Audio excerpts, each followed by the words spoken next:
ये शुरू करते हैं। आज हम देखेंगे introduction of chapter number 5 class 10th का, जिसका नाम है अर्थमेटिक प्रोग्रेशन। इस चैप्टर की इंपॉर्टेंस के बारे में बस आप इतना जान लीजिए कि ये चैप्टर क्लास 11th में फिर से आने वाला है और इसका एक्सटेंड वर्जन आएगा। मतलब जो आप 10th में पढ़ चुके इतना तो आएगा ही, इसका और आगे का आएगा। तो 10th में क्यों आया चैप्टर? आपका बेस मजबूत करने के लिए। अगर आपने इस चैप्टर को यहाँ इंपॉर्टेंस दे दी और अच्छे से कर लिया तो 11th आपका ये चैप्टर बड़ा अच्छा निकलेगा, शायद सबसे फेवरेट चैप्टर भी बन जाए आपका। लेकिन आपने यहाँ ख़राब कर लिया तो 11th में बहुत कम चांस है कि आप इसे अच्छा कर पाएंगे, क्योंकि इस चैप्टर की जो बेसिक टर्मिनोलॉजीज है ना, जो बेस है, जो फाउंडेशन है, वो इसी क्लास में बनेगा। जो छोटी छोटी बातें इस क्लास में बताई जाएंगी 10th में, वो 11th में नहीं बताई जाएंगी, क्योंकि वो मान के चलेंगे कि आप 10th पास करके आए हैं तो आपको इतना तो आता ही होगा, और यही हर बार कहानी बनती है। तो पहले ही स्टार्ट करने से मैंने पहले ही बता दिया कि इस चैप्टर को कितना इंपॉर्टेंस देना है।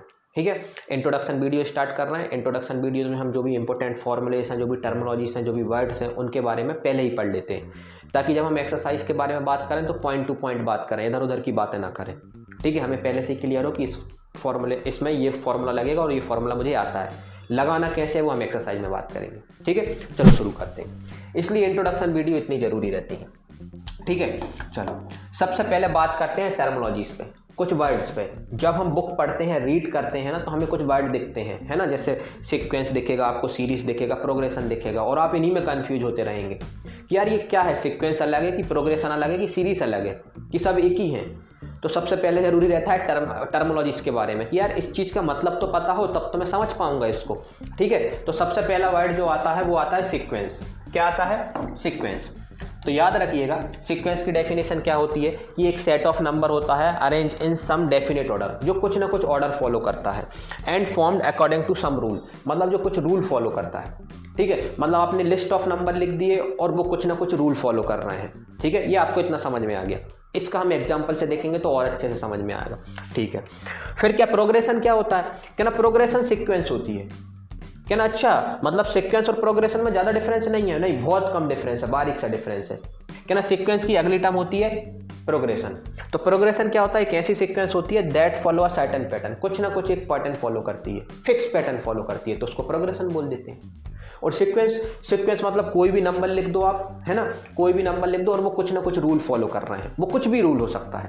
जबकि प्रोग्रेशन क्या होता है? वो भी एक लिस्ट ऑफ नंबर होता है, क्योंकि सीक्वेंस है तो लिस्ट ऑफ नंबर तो हो गई, लेकिन कुछ ना कुछ एक फिक्स पैटर्न फॉलो कर रही है, हर टर्म एक फिक्स पैटर्न फॉलो कर रही है।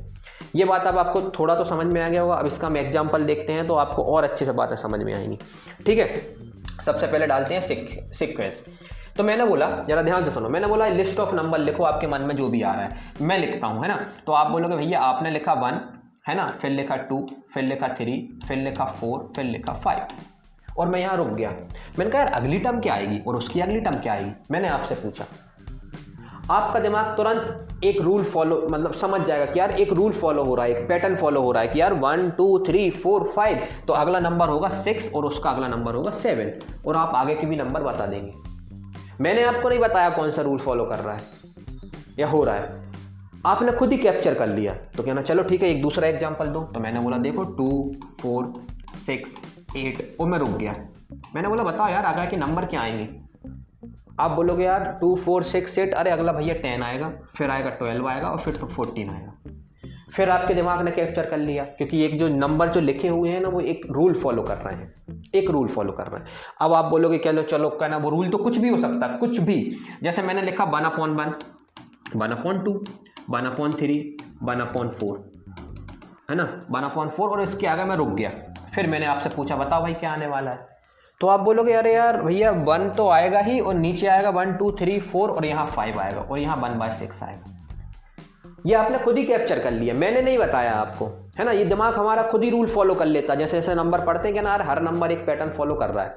ठीक है, तो इनको बोलते हैं सीक्वेंस। देखो लिस्ट ऑफ नंबर है, लिस्ट ऑफ नंबर्स का मतलब होता है कि बहुत सारे नंबर्स, कितने भी हो सकते हैं, 10 20 5 6 8 10, जो भी हैं, वो कुछ ना कुछ रूल फॉलो कर रहे हैं। क्या ना, क्या वो रूल ऐसे भी हो सकता था? क्या देखो 2 3, ऐसा नहीं है कि यहाँ पे आप देखोगे हर टर्म के बीच में डिफरेंस है। रूल मतलब कुछ भी रूल, जैसे देखो ये तो नीचे लिखे हुए हैं मैंने, ऊपर का नंबर तो सेम है।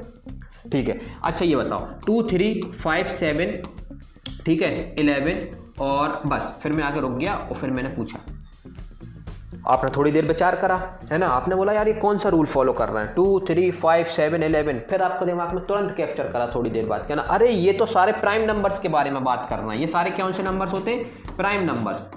अगर ये प्राइम नंबर्स हैं तो अगला नंबर क्या आएगा, क्या ना भैया, अगला नंबर 13 आएगा, फिर 14 भी नहीं होता प्राइम, 15 भी नहीं होता, 16 भी नहीं होता, तो फिर अगला नेक्स्ट नंबर कौन सा होता है, क्या ना, 17। ये देखो फिर एक रूल फॉलो हो गया। तो इसको बोलते हैं सीक्वेंस। सीक्वेंस मतलब लिस्ट ऑफ नंबर्स, आसान भाषा में, बिल्कुल कंफ्यूज होने की जरूरत नहीं है, क्या ना, लिस्ट ऑफ नंबर्स होंगे मतलब बहुत सारे नंबर्स लेके हुए होंगे और वो कुछ ना कुछ रूल फॉलो कर रहे होंगे। रूल मतलब कुछ भी हो सकता है और वो आपको खुद ही कैप्चर हो जाता है दिमाग में, है ना, क्या ना, जैसे देखो इसमें आपको कैप्चर हो गया, यहाँ हो गया, यहाँ हो गया, इसमें सोचने की जरूरत नहीं पड़ती। तो ये सीक्वेंस होता है, ठीक है। फिर प्रोग्रेशन क्या होता है, फिर क्या होता है प्रोग्रेशन, इसको मिटा दो, है ना, फिर हम लिखते हैं प्रोग्रेशन। प्रोग्रेशन क्या होता होगा, तो क्या ना, प्रोग्रेशन भी सीक्वेंस ही है एक, तो सीक्वेंस है तो वही मतलब उसमें भी लिस्ट ऑफ नंबर्स होंगे, क्या ना, हाँ उसमें भी लिस्ट ऑफ नंबर्स होंगे। प्रोग्रेशन, प्रोग्रेशन क्या होता है, अब भी डेफिनेशन देखी हमने, क्या थी कि सीक्वेंस ही है, मतलब सीक्वेंस मतलब लिस्ट ऑफ नंबर है, लेकिन वो एक फिक्स पैटर्न फॉलो कर रहा है। इसमें कोई भी रूल हो सकता है, कोई भी। सीक्वेंस और प्रोग्रेशन में बहुत बारीक सा डिफरेंस है। सीक्वेंस मतलब कोई भी रूल, कुछ भी, जैसे प्राइम नंबर्स लिख दिए मैंने, फिर मैं इवन नंबर लिख दूंगा, फिर मैं ऑड नंबर लिख दूंगा, फिर मैं ऐसा भी लिख सकता हूं कि पहला नंबर लिखा 1, दूसरा नंबर लिख दिया 4, तीसरा नंबर लिख दिया 9, चौथा नंबर लिख दिया 16। अब आप बोलोगे कौन सा रूल फॉलो हो रहा है, मैंने कहा ध्यान से देखो, आपको समझ में जाएगा। ये लिखा है 2 का स्क्वायर, ये लिखा है 3 का स्क्वायर, ये लिखा है 4 का स्क्वायर, तो अगला नंबर क्या होगा, 5 का स्क्वायर। अगला नंबर क्या होगा, 5 का स्क्वायर। ये आपके दिमाग ने खुद कैप्चर कर लिया, है ना, तो ये सीक्वेंस है। जबकि प्रोग्रेशन क्या होता है, क्या ना, प्रोग्रेशन भी एक लिस्ट ऑफ नंबर रहता है, लेकिन ये फिक्स पैटर्न फॉलो करता है, फिक्स रूल, है ना। वो रूल क्या होते हैं, है ना, जैसे मैंने बोला कि देखो 2 4 6 8, यही मैंने एग्जांपल सीक्वेंस में भी दिया था, है ना, ऊपर लिखा हुआ है, ठीक है। तो क्या ना, अगला नंबर क्या है, तो आप बोलोगे अगला नंबर आएगा भैया 10, फिर आएगा 12। मैंने बोला ये प्रोग्रेशन है। सीक्वेंस तो है ही, जो प्रोग्रेशन होगी वो सीक्वेंस तो होगी ही, लेकिन उसका और एक्सटेंड वर्जन, मतलब कि ये हर कोई सा रूल फॉलो नहीं करेगी, एक फिक्स रूल फॉलो करेगी, ठीक है। यहाँ पे कौन सा फिक्स रूल हो रहा है, तो मैं बोलूँगा जरा ध्यान से देखो, हर दो टर्म के बीच में डिफरेंस सेम है। 4 कब आया होगा, जब आपने पिछले 2 में 2 ऐड करा होगा। फिर 6 कब आया होगा, जब आपने पिछले नंबर में 2 ऐड करा होगा। फिर 8 कब आया होगा, जब आपने 6 में 2 ऐड करा होगा। मतलब हर दो टर्म के बीच में डिफरेंस क्या है, डिफरेंस सेम है। डिफरेंस क्या है, सेम है। अच्छा, तो क्या ना, और कोई एग्जांपल, क्या ना, मैंने बोला देखो 1 3 5 7 9, तो अगला नंबर क्या होगा, आप बोलोगे 11, फिर अगला नंबर 13। अब देखो हर दो टर्म के बीच में डिफरेंस सेम है, 1 और 3 के बीच में डिफरेंस, कोई भी 2 कॉन्जिक्यूटिव टर्म के बीच में डिफरेंस, है ना, हर कोई सी टर्म के बीच में नहीं, जैसे आप 1 और 11 पकड़ो, कोई भी 2 पकड़ लो आपने लगातार, 5 और 7 पकड़ा, देखो डिफरेंस 2 आ रहा है, 11 और 13 को पकड़ा, देखो डिफरेंस 2 आ रहा है, ठीक है। अच्छा, ये प्रोग्रेशन है, ठीक है, सीक्वेंस तो है ही, क्या ना। अच्छा बताइए, 2 4 8 16 32, ये ऊपर और इसमें फर्क है ना, सीक्वेंस तो है ही, लेकिन अब देखो ये प्रोग्रेशन कैसी है, देखो पिछले नंबर में 2 का मल्टीप्लाई करो, अगला नंबर मिल जाएगा, फिर पिछले नंबर में 2 का मल्टीप्लाई करो, अगला, फिर 2 का मल्टीप्लाई करो, अगला। इसका मतलब ये 2 का मल्टीप्लिकेशन का पैटर्न फॉलो कर रहा है, ठीक है। तो अगला नंबर क्या होगा, 32 के बाद 64, फिर उसके बाद क्या हो जाएगा, इसमें 2 का मल्टीप्लाई कर देंगे तो 128। तो इस वाली ये भी एक सीक्वेंस थी, है ना, लेकिन इसमें कौन सा रूल फॉलो हो रहा था कि हर बार डिफरेंस सेम आ रहा था। और इस बार कौन सा रूल फॉलो हो रहा है, इस बार रेशो सेम आएगा। क्या सेम आएगा, रेशो सेम आएगा। रेशो का मतलब होता है कोई भी 2 टर्म पकड़ो लगातार, उनको डिवाइड करो तो रेशो निकल आता है। जैसे आपने पढ़ा 16 और 8 को, है ना, तो 16 को 8 से डिवाइड करो, आंसर कितना आया 2। फिर आपने पकड़ लिया 32 और 16 को, तो 32 को 16 से डिवाइड करो, कितना आंसर आ गया 2। बाद वाली में से पहले वाली को डिवाइड करा जाता है, बाद वाले को पहले वाले से डिवाइड करा जाता है। देखो हर बार रेशो सेम आ रहा है। तो क्या ना, मतलब हम समझ गए भैया कि सीक्वेंस मतलब लिस्ट ऑफ नंबर जो कोई भी रूल फॉलो कर रहे हैं, और प्रोग्रेशन मतलब सीक्वेंस तो वो है ही, मतलब इसमें भी लिस्ट ऑफ नंबर है, लेकिन एक फिक्स रूल फॉलो कर रहा है। कौन सा रूल, यहाँ पे डिफरेंस सेम आएगा, यहाँ पे रेशो सेम आएगा। जबकि इसमें कुछ ऐसा नहीं था, इसमें ये वाली टर्म तो आई थी और इसमें कुछ भी आ रहे थे, प्राइम नंबर, है ना, सिर्फ पहला नंबर प्राइम, दूसरा नंबर प्राइम, तीसरा प्राइम, चौथा ही प्राइम। तो वो कोई रूल थोड़ी फॉलो कर रहा है, वो कौन सा रूल फॉलो कर रहा है कि प्राइम नंबर का रूल फॉलो कर रहा है। यहाँ पे कोई ना कोई एक फिक्स पैटर्न का रूल होगा कि डिफरेंस सेम होगा या रेशो सेम होगा, तो इसको बोलते हैं प्रोग्रेशन। तो आप समझ गए बारीक सा डिफरेंस कि सीक्वेंस और प्रोग्रेशन एक ही होते हैं बस, है ना। ये कोई भी रूल फॉलो कर लेता है, ये एक फिक्स रूल फॉलो करता है बस। ठीक है भैया, ये बात हमें समझ में आ गई है ना कि सीक्वेंस और प्रोग्रेशन में ये बात हमें क्लियर हो गई। अब अगला देखते हैं, अगला क्या है? अगला है टाइप्स ऑफ प्रोग्रेशन। अब हम प्रोग्रेशन के बारे में बात करेंगे, क्योंकि सीक्वेंस के बारे में क्या बात करें, है ना, हम प्रोग्रेशन के बारे में बात करते हैं, क्योंकि प्रोग्रेशन एक फिक्स रूल फॉलो करता, तो हम प्रोग्रेशन के बारे में बात करते हैं। प्रोग्रेशन में कितने टाइप्स हैं? टाइप्स ऑफ प्रोग्रेशन, है ना। तो टाइप्स ऑफ प्रोग्रेशन है, सबसे पहला टाइप है उसको बोलते हैं एपी। एपी का फुल फॉर्म अर्थमेटिक प्रोग्रेशन। क्या? Arithmetic progression. यहाँ पे लिख देता हूं मैं, है ना, इसी चैप्टर का नाम है अर्थमेटिक, और पी से प्रोग्रेशन, अर्थमेटिक प्रोग्रेशन। ठीक है भैया, अर्थमेटिक प्रोग्रेशन। और जीपी का मतलब क्या है? जीपी का मतलब है जियोमेट्रिक प्रोग्रेशन। क्या है? Geometric progression. एचपी का मतलब हार्मोनिक प्रोग्रेशन। ठीक है, ये एचपी हो गया। और एजीपी का अर्थमेटिक ज्योमेट्रिक प्रोग्रेशन, मतलब ये मिक्सचर है एपी और जीपी का, पहले दोनों का। तो क्या ना ये सब है हमारे सिलेबस में? नहीं, आपके सिलेबस में सिर्फ एपी है। क्या है? सिर्फ एपी। ना आपको जीपी पढ़ना है, ना एचपी पढ़ना है, ना एजीपी पढ़ना है, इस साल नहीं है। ये सब कब है? ये सब है क्लास 11th में। यहां से लेके यहां तक का आपका पोर्शन है क्लास 11। फिर आप बोलोगे आप क्यों बता रहा है? तो मैं इसलिए बता रहा हूं ताकि आपको समझ में आए कि प्रोग्रेशन का मतलब होता है एक फिक्स रूल फॉलो कर रहा है ना। तो 4 तरीके की प्रोग्रेशन होते हैं, और इन्हीं को हमको अगले साल पढ़ना है। तो एक इस साल पढ़ लेंगे, बाकी की 3 नेक्स्ट ईयर, और ये तो आएगी ही नेक्स्ट ईयर। ठीक है, तो ये है, इन पे बात नहीं करनी, लेकिन नाम बता दिया। क्या ना भैया, ये प्रोग्रेशन है तो एक फिक्स रूल फॉलो कर रहा होगा? मैंने बोला बिल्कुल। तो सबसे पहले बात करते हैं अर्थमेटिक प्रोग्रेशन पे। किस पे? अर्थमेटिक प्रोग्रेशन पे। अर्थमेटिक प्रोग्रेशन का डेफिनेशन सुनो जरा, है ना। It is a list of number in which each term is obtained by adding a fixed number to the preceding term, है ना, except the first term। ये preceding term क्या आता है? preceding term होता है मतलब पिछली टर्म, याद रखें हिंदी में पिछली term. Except the first term, first term में कोई ऐड नहीं होगा, क्योंकि फर्स्ट टर्म के पहले कोई टर्म ही नहीं होगी। एग्जाम्पल के तौर पे देखते हैं, है ना। एग्जाम्पल पकड़ो आप, तो सबसे अच्छा आपने पकड़ा 2, ये फर्स्ट नंबर किसी ने आपको दे दिया। अब मैं बोलूंगा 2 में एक फिक्स नंबर ऐड कर रहे हैं हर बार हम। क्या ऐड कर रहे हैं? 3, मान के चलो 3 ऐड कर रहे हैं। तो आपने 2 में 3 ऐड करा, तो नेक्स्ट नंबर कितना आएगा? 5। 3 ऐड करने में फिर 3 ऐड कर दो, तो क्या मिल जाएगा आपको? 8। फिर 3 ऐड करोगे 11, फिर 3 ऐड करोगे आपको कितना मिल जाएगा? 14। ऐसे कहानी चलते जाएगी। तो देखो, जो पिछली टर्म मतलब जैसे 5 है, 5 में आपने क्या ऐड करा? 3, तब 8 मिला। फिर 8 में आपने 3 ऐड करा, तब 11 आया मिला। तो इसी यही तो डेफिनेशन है कि आपको जो next, it is a list of number in which each term obtain, जो हर टर्म है वो कैसे मिली होगी? आपने की पिछली टर्म। पिछली टर्म को बोलते हैं प्रीसीडिंग टर्म। ये एनसीईआरटी की डेफिनेशन है। डेफिनेशन तो मार्केट में कई है, लेकिन हमने जो उठाई है वो एनसीईआरटी की उठाई है। ठीक है, तो प्रीसीडिंग टर्म में आप एक फिक्स नंबर ऐड कर रहे हैं। देखो 3 ऐड कर रहे हैं, तो क्या ना भैया मैं 2 भी ऐड कर सकता था, बिल्कुल। सपोज करो फर्स्ट नंबर किसी ने आपको 1 दे दिया, फर्स्ट नंबर वो दे देंगे, है ना, क्योंकि इससे पहले हमें थोड़ी पता फर्स्ट कैसे आया, तो फर्स्ट उनको वो देंगे। इसमें आप 2 ऐड, 3 ऐड, माने 5 ऐड कर लो, है ना। 3 तो कर चुके, आपने 5 ऐड करा तो ये कितना हो गया? 6। फिर ऐड करा तो 11 हो गया। फिर इसमें ऐड करा तो ये हो गया 16। ये भी एपी है क्या ना? हाँ, ये भी एपी है, अर्थमेटिक प्रोग्रेशन। प्रोग्रेशन के बारे में मैंने क्या बताया था? प्रोग्रेशन के ये टाइप होते हैं। अर्थमेटिक कौन सा प्रोग्रेशन होता है? जिसमें दोनों टर्म के बीच में डिफरेंस सेम रहता है। कोई भी 2 टर्म पकड़ लो, देखो आपने 11 और 14 पकड़ी, डिफरेंस सेम है। आपने 5 और 8 पकड़ी, डिफरेंस सेम है। 3 का डिफरेंस आ रहा है, आएगा ही, क्योंकि आप 3 ऐड कर रहे हैं हर बार।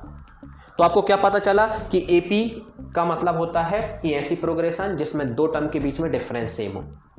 और 2 कौन सी टर्म? कॉन्जिक्यूटिव टर्म बोलते हैं। कॉन्जिक्यूटिव मतलब लगातार, हर कोई की नहीं तो पहली पकड़ ली और आखिरी पकड़ ली और आप बोलो डिफरेंस सेम नहीं आ रहा। लगातार 2 टर्म पकड़ना है। ठीक है, क्यों होता है डिफरेंस सेम? क्योंकि हम जो नंबर एपी जो बनती है वो पिछले नंबर में एक फिक्स नंबर ऐड करके बनती है। तो जब हर बार एक फिक्स नंबर ऐड कर रहे हो तो डिफरेंस भी सेम ही आएगा हर बार। ठीक है, इसलिए इसको एपी बोलते हैं। कल को आपसे कोई एपी की डेफिनेशन पूछे, आसान भाषा में यही बताना कि एक लिस्ट ऑफ नंबर है जिसमें 2 कॉन्जिक्यूटिव टर्म्स मतलब 2 लगातार टर्म के बीच में जो डिफरेंस होता है वो सेम होता है हर बार, इसलिए इसको एपी बोला जाता है। ठीक है, क्या ना भैया जीपी क्या होती है? तो जीपी का मतलब होता है इसमें रेशो सेम रहता है। रेशो क्या रहता है? सेम। और बाकी इनके बारे में अपन 11th में बात करेंगे। आपको याद हो तो मैंने अभी एक पीछे थोड़ी देर पहले एक एग्जाम्पल दिया था। देखो ये रेशो सेम था। ये एक ऐसी प्रोग्रेशन है जिसमें रेशो सेम है। पिछला नंबर में एक फिक्स नंबर मल्टीप्लाई करने पे आ रहा है अगला नंबर, पिछले नंबर में एक फिक्स नंबर का मल्टीप्लाई करने पे अगला नंबर आ रहा है। तो इसको पता है क्या बोलते हैं? इसको जीपी बोलते हैं। तो आपको बातों बातों में मैंने ये भी बता दिया कि क्लास 11th में जीपी आएगी, तो आज कोई जिक्र करे तो आप समझ जाएंगे कि जीपी एक ऐसी प्रोग्रेशन होती है जिसमें रेशो सेम होता है। पिछली टर्म में एक फिक्स नंबर मल्टीप्लाई करने पे नेक्स्ट नंबर मिलता है, और एपी एक ऐसी प्रोग्रेशन होती है जिसमें दो टर्म के बीच में डिफरेंस सेम होता है। पिछली टर्म में एक फिक्स नंबर ऐड करने पे नेक्स्ट नंबर मिलता है। तो आपको बातों बातों में ये पता चल गया। हालांकि इसमें ना आपको जीपी के बारे में सोचना ही नहीं है, आप पूरी बात करेंगे हम एपी पे। वो तो आई थी तो आपको समझ में आ कि ना, अच्छा यार ये लिंक है एक दूसरे से, तो मुझे इनको इंपॉर्टेंस देनी पड़ेगी। ठीक है, मुझे इनको इंपॉर्टेंस देनी पड़ेगी। अब हम पूरी बात करेंगे एपी पे। ठीक है, एपी पे फुल फॉर्म अरिथमेटिक प्रोग्रेशन। ठीक है, क्या होती है कि एक ऐसी प्रोग्रेशन होती है जिसमें दो टर्म के बीच में डिफरेंस सेम होता है। चलो, एक नंबर लिखा मैंने 2, इसमें आप ऐड करते जाओ 1, है ना। 1 नहीं ऐड करो यार, 2 बार बार क्यों ले रहा है। पहला नंबर मैंने 4 ले लिया, ठीक है, इसमें 3 ऐड करते जाओ तो 7 हो गया, फिर ये 10 हो गया, फिर ये 13 हो गया, फिर ये 16 हो गया। क्या ये एपी है? तो आप बोलेंगे हाँ, क्योंकि हर दो टर्म के बीच में डिफरेंस कितना आ रहा है, सेम आ रहा है। देखो, दो टर्म के बीच में डिफरेंस सेम, इन दो टर्म के बीच में डिफरेंस सेम, इन दो टर्म के बीच में डिफरेंस सेम। डिफरेंस कैसे निकालना है, तो याद रखना, डिफरेंस निकाला जाता है बाद वाली में से पहले वाली को सब्ट्रैक्ट करके। बाद में से किसको सब्ट्रैक्ट करना है, पहली टर्म को। ऐसा नहीं है पहले में से बाद को कर रहा है। देखो, इन दो के बीच का डिफरेंस निकाल रहा है, इसके बाद में 16 लिखा, तो 16 में से 13 सब्ट्रैक्ट करो तो कितना आएगा, 16 माइनस 13, तो डिफरेंस आ गया 3। इसमें करोगे तो 10 में से 7 सब्ट्रैक्ट करेंगे तो कितना आ जाएगा, 10 माइनस 7 आ गया 3। और आपको मालूम है हर बार डिफरेंस सेम आएगा। ठीक है, तो ये एपी है। तो क्या ना भैया, ये डिफरेंस है जो, इसको क्या बोला जाता है, तो इसको बोला जाता है, ये जो डिफरेंस आता है ना, इसको बोला जाता है कॉमन डिफरेंस। अब टर्मोलॉजीज, नई टर्मोलॉजीज आएंगी, क्या आएगा, कॉमन डिफरेंस। कॉमन डिफरेंस नहीं बोला जाता, क्या बोला जाता है, कॉमन डिफरेंस।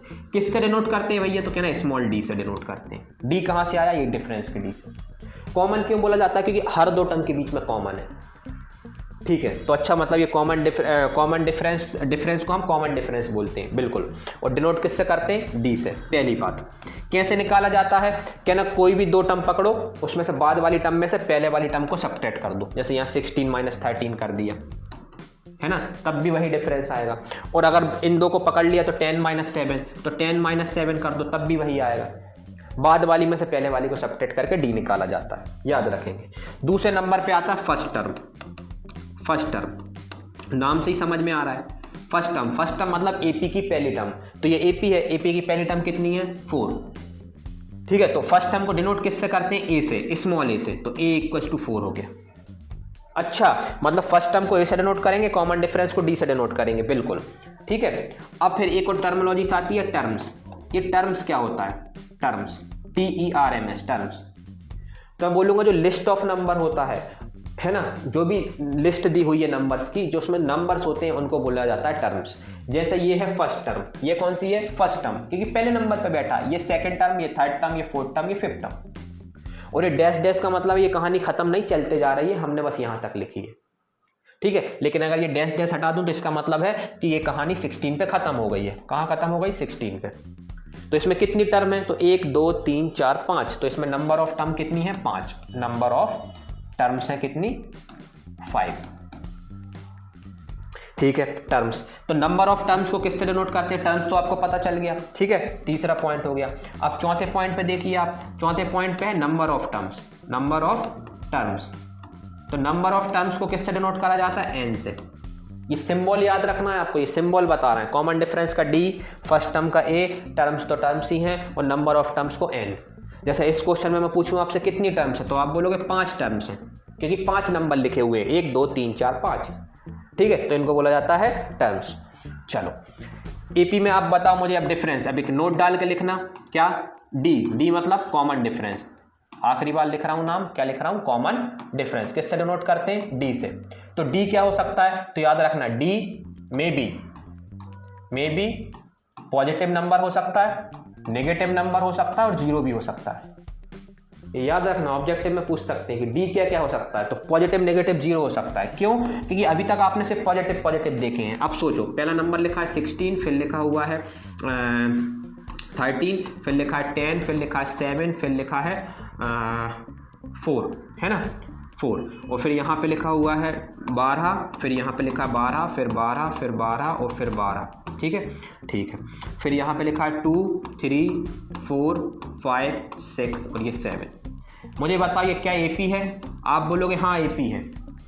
ये लिस्ट ऑफ नंबर्स हैं और एपी इसलिए है क्योंकि हर दो टर्म के बीच में डिफरेंस सेम है, और वो दो टर्म को क्या बोला जाता है? Consecutive terms. नाम भी याद रखना है, टर्मोलॉजीज हैं, जब बुक में आती हैं तो हमें समझ में नहीं आता कि कॉन्जिक्यूटिव का मतलब क्या होता है। कॉन्जिक्यूटिव मतलब दो लगातार टर्म, कोई भी दो लगातार, जैसे 10 10 7 हो गई है ना, 16 13 हो गई, 13 10 हो गई लगातार। ये नहीं कि 13 और 7 नहीं, ये कॉन्जिक्यूटिव टर्म्स नहीं है। तो देखो हर दो टर्म के बीच में डिफरेंस सेम है। चलो डिफरेंस कैसे निकाला जाता है? तो मैंने बोला बताओ इसका डी कितना आएगा। तो आप बोलोगे बाद वाली टर्म में से पहली वाली टर्म सबट्रैक्ट कर देंगे, कहीं से भी कोई भी कोना पकड़ लो। आपने ये वाला पकड़ लिया, 4 में से किसको सबट्रैक्ट कर दिया? 7 को, तो 4 - 7 कितना आएगा? क्या ना -3। इसको भी पकड़ लो 10 और 13 को, तो 10 में से 13 सबट्रैक्ट करा तो कितना आ गया? -3। तो यहाँ पे डिफरेंस क्या आया? नेगेटिव आया। तो डिफरेंस नेगेटिव हो सकता है। क्या ये एपी है? तो आप बोलेंगे हाँ, क्योंकि कॉन्जिक्यूटिव टर्म के बीच में डिफरेंस सेम है। करके देखो, देखो जरा 12 बाद वाले 12 में से 12 घटाओगे 0, यहाँ भी 12 में से 12 घटाओगे 0, तो यहाँ पे डी कितना आ रहा है? 0 है ना। तो 0 हो सकता है। देखो मैंने लिखा है डी पॉजिटिव भी हो सकता है, नेगेटिव भी हो सकता है, 0 भी हो सकता है। अब पॉजिटिव पे बात करते हैं। अब इनका डी बताओ इस एपी का। तो आप बोलोगे देखो मैंने भैया 7 में से 6 घटा दिया तो 1 आंसर आ रहा है, पॉजिटिव 1 मतलब पॉजिटिव 1। तो आपने क्या देखा? 3 एपी देखी और तीनों में डिफरेंस अलग अलग आ रहा है, पॉजिटिव नेगेटिव 0। यही हो सकता है डिफरेंस, बस पॉजिटिव भी हो सकता है, नेगेटिव भी हो सकता है, 0 भी हो सकता है, कोई भी हो सकता है, कोई दिक्कत नहीं है। ऑब्जेक्टिव में आता है इस चीज। ठीक है, चलो आगे बढ़ते हैं। फिर आते हैं टाइप्स ऑफ एपी। अभी हमने टाइप्स ऑफ प्रोग्रेशन पढ़ा था। प्रोग्रेशन के कितने टाइप्स होते थे? AP, GP, HP, AGP. हमें सिर्फ एपी याद रखना है। अब हम पढ़ रहे हैं एपी के टाइप। एपी में कौन कौन से टाइप्स होते हैं? तो एपी में होती है एक फाइनाइट एपी और एक होती है इनफाइनाइट एपी। फाइनाइट बिल्कुल नाम से ही समझ में आ रहा है, जिसमें नंबर ऑफ टर्म्स फाइनाइट होंगी। An AP containing finite number of terms. Number of terms मतलब होता है नंबर्स, है ना, फाइनाइट होंगे। फाइनाइट मतलब आप गिन सकोगे। एग्जाम्पल के तौर पे किसी ने लिख दिया 2 3 4 5, खत्म, बस। तो ये फाइनाइट एपी है क्योंकि आप गिन पा रहे हैं। कितनी नंबर ऑफ टर्म्स है? 4। तो नंबर ऑफ टर्म्स कितनी है? 4 नंबर ऑफ टर्म्स। और नंबर ऑफ टर्म को किससे डिनोट करते हैं? एन से, स्मॉल एन से। कितनी है? 4। आप गिन पा रहे हैं, ठीक है। क्या ना भैया 1 2 3 4 और डैश डैश डैश डैश लगाया और एंड में 100 लिख दिया, है ना, एंड में 100 लिख दिया। क्या ये भी फाइनाइट एपी है? बिल्कुल, क्योंकि आप गिन पाओगे 1 2 3 4। आप गिन नहीं रहे, मतलब गिनोगे नहीं, लेकिन आप एंड पता है ना, आपको इसका एंड पता है ना, कि ये एंड में मुझे मालूम है 100 आ रहा है, तो मैं अगर कल को गिनना बैठूंगा तो मैं गिन लूंगा। अभी नहीं गिन रहा हूं मैं। तो ये भी कौन सी है? Finite AP. Number of term हम गिन के बताएंगे कितनी आएंगी, हालांकि देख के पता चल रहा है 100 है, लेकिन फिर भी हम नहीं बता रहे, ठीक है। तो इसका मतलब है क्या? फाइनाइट एपी को ऐसा भी बोल सकता हूं जिसकी लास्ट टर्म मुझे पता होगी। ऐसी एपी जिसकी मुझे लास्ट टर्म पता होगी वो फाइनाइट एपी होगी। मैंने बोला बिल्कुल, इसकी लास्ट टर्म अगर आपको पता है, लास्ट टर्म अगर पता है, लास्ट टर्म नोन, तो वो कौन सी एपी हो जाती? Finite AP. तो इनफाइनाइट एपी की डेफिनेशन क्या? तो मैंने बोला देखो भैया 2 3 4 5 और यहाँ dash dash dash dash dash लगा दिया, मतलब ये खत्म ही नहीं हो रहा, कहानी चलते जा रही है, किसी को नहीं मालूम इसका नेक्स्ट नंबर क्या है। आप बोलोगे भैया आगे जाके 10 पे खत्म कर दो। मैंने बोला क्यों खत्म कर दो? हो सकता है उसके बाद 11 लिखना हो उसको। तो डैश डैश डैश मतलब कि इसकी एंड टर्म नहीं पता, और अगर एंड टर्म नहीं पता तो ये इनफाइनाइट एपी है, क्योंकि इसमें जो नंबर ऑफ टर्म्स है इज नॉट फाइनाइट। फाइनाइट नहीं है, मतलब आप गिन नहीं सकते। एक एग्जाम्पल ले लो 1 3 5 7, ठीक है, और डैश डैश 3 डॉट लगा दिए उन्होंने। तो आपको फाइनाइट एपी और इनफाइनाइट एपी में नाम से समझ में आ गया, जिसमें फाइनाइट नंबर ऑफ टर्म हो, मतलब जिसकी लास्ट टर्म आपको पता हो, जिसमें नंबर ऑफ टर्म आप गिन सकते हो, ठीक है। इनफाइनाइट एपी मतलब जिसमें नंबर ऑफ टर्म नहीं गिन सकते। पहचान क्या? एंड में डॉट डॉट लगा देते हैं और एंड में कुछ नहीं लिखते, ठीक है। चल, ये छोटा सी बात है। अब आते हैं जनरल टर्म पे। क्या आते हैं? जनरल टर्म पे। जनरल टर्म से पहले मुझे एक चीज बता दो, बस छोटी सी, है ना। चलो जनरल टर्म पे ही बात कर लेते हैं। जनरल टर्म नहीं, general form of AP. General form of AP. AP का जनरल फॉर्म क्या है? आपको मालूम है, जब हमने पढ़ाई हम कैसे कर रहे हैं, हम हर चैप्टर में जो भी चैप्टर है जिसके बारे में बात की जा रही है उसका जनरल फॉर्म तो याद ही रखते हैं। क्वाड्रेटिक सबसे पहले हमने पढ़ा था क्वाड्रेटिक पॉलिनोमियल। क्वाड्रेटिक पॉलिनोमियल का जनरल फॉर्म क्या होता था? ax² + bx + c बस। फिर हमने पढ़ा क्वाड्रेटिक इक्वेशन। तो क्वाड्रेटिक इक्वेशन का जनरल फॉर्म होता था ax² + bx + c = 0। फिर हमने पढ़ा pair of linear equation in two variable, उसका जनरल फॉर्म होता था a1x प्लस b1y प्लस का c1 इक्वल टू 0, और यहाँ पे a2x प्लस का b2y प्लस का c2 equal to 0।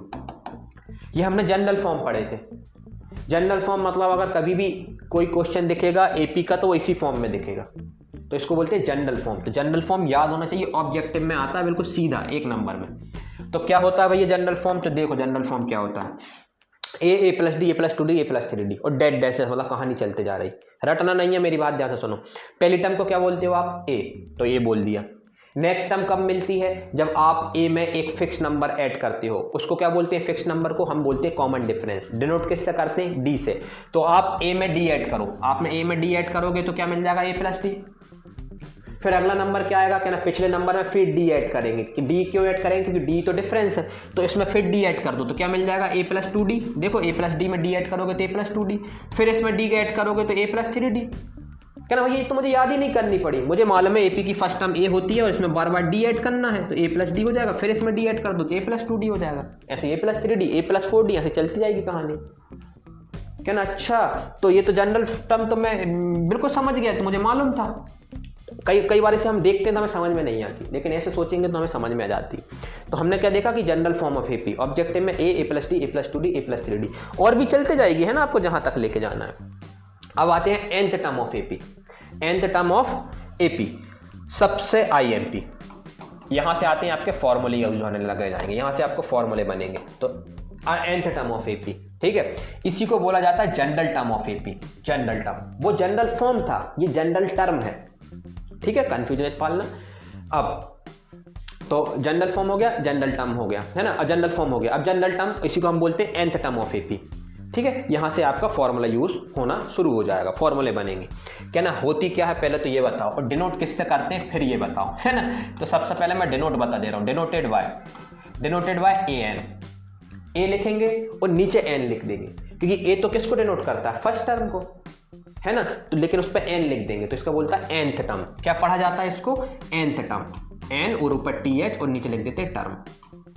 nth term का मतलब क्या होता है अभी बताता हूँ, डिनोटेड कर दिया, है ना। कई बुक वाले, है ना, जैसे आप R D Sharma R S Agarwal उठाएंगे तो इसको tn भी रिप्रेजेंट करते हैं, t लिख देते हैं और नीचे n लिख देते हैं, tn, है ना। तो an एनसीईआरटी यूज करती, हमें an यूज करना है, लेकिन कई बुक्स जब आप अलग अलग राइटर की बुक लेंगे तो tn भी यूज करते हैं, तो कंफ्यूज मत होना, an और tn एक ही होता है ना। चलो ठीक है, दोनों का मतलब होता है nth टर्म, ठीक है।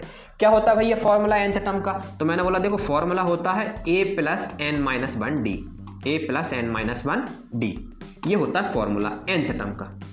क्या होता है मैं अभी बता रहा हूँ, ये nth टर्म होती क्या है, पहले हमने जान लिया कि भाई इसको डिनोट इससे करते हैं, इसका फॉर्मूला ये होता है। अब इस फॉर्मूले में जो जो वर्ड यूज हो रहा है उनके बारे में बताओ। सबसे पहले ए आ रहा है, ए कौन होता है, क्या ना फर्स्ट टर्म, ए कौन है, फर्स्ट टर्म, ठीक है। डी कौन होता है भैया, डी आपने अभी बताया था कॉमन डिफरेंस होता है, कॉमन डिफरेंस, ये होता है कॉमन डिफरेंस।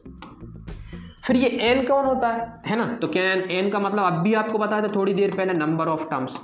देखो ये सब पुराना है, आपको रिवाइज करना है, हम ये सब बता चुके हैं एन। अब आखिरी बंदा बचा ए एन, तो ये ए एन कौन होता है कि ए फर्स्ट टर्म होता है, लेकिन नीचे एन लिख दिया तो इसका मतलब होता है nth टर्म, nth टर्म। अच्छा, और 1 तो 1 ही है, तो ये सारी वैल्यू इसमें पुट कर दूंगा, मुझे ए एन मिल जाएगा। अगर मुझे ए एन डी किसी ने दे दिया, जो कि मुझे एपी से मिल जाएगा। अब सवाल आता है ये nth टर्म होता क्या है, तो आसान भाषा में समझना, nth टर्म का मतलब होता है ऐसा फॉर्मूला या ऐसी टर्म जो हर टर्म को रिप्रेजेंट कर रही है एपी की। फिर से बोल रहा हूं, ऐसी टर्म्स जो पूरी एपी की हर टर्म को रिप्रेजेंट कर रही है। कहने का मतलब क्या है, एग्जाम्पल से देखते हैं, है ना। एग्जाम्पल से चीजें मैथमेटिक्स में जल्दी समझ में जाती हैं, बातों से नहीं आती, ठीक है। चलो, मैंने बोला एक एपी लिख दो, आपने बोला भैया एपी लिख दो 2, है ना, 5, 8 और ये 11, है ना, ये एपी है, ठीक है, एपी है। तो मैंने बोला कितनी नंबर ऑफ टर्म्स हैं, आप बोलोगे 4 नंबर ऑफ टर्म्स हैं, ठीक है, देख पता चल गया। फिर मैंने बोला इसमें फर्स्ट टर्म कितनी है, तो आप बोलोगे इसमें फर्स्ट टर्म है वो है 2, क्योंकि a2 है, फर्स्ट टर्म 2 है। d कितना है, तो आप बोलोगे d है, किसी भी दो टर्म को पकड़ो कॉन्जिक्यूटिव कोड में से सबट्रैक्ट करो, तो 8 में से 5 को सबट्रैक्ट करा 3 आ गया। n कितना है, तो आप बोलोगे 4 है, नंबर ऑफ टर्म कितनी है, 4 है, ठीक है। मैंने बोला इस एपी की nth टर्म फाइंड करो, क्या फाइंड करो, nth टर्म। तो nth टर्म का फॉर्मूला क्या होता है, क्या ना भैया an, अभी आपने बताया a प्लस n माइनस 1 और d, वैल्यू सब्स्टिट्यूट करवाओ, a की जगह 2 आएगा, n की जगह 4 आएगा, 4 माइनस 1 और d की जगह 3 आ जाएगा। सॉल्व करवाओ, 2 4 माइनस 1 3 इंटू 3, ये हो गया 9 इंटू 2 11, है ना। अब एक गलती बताओ जरा, ठीक है, nth नहीं, n की जगह तो n ही रखेंगे, है ना, n की जगह n रखेंगे।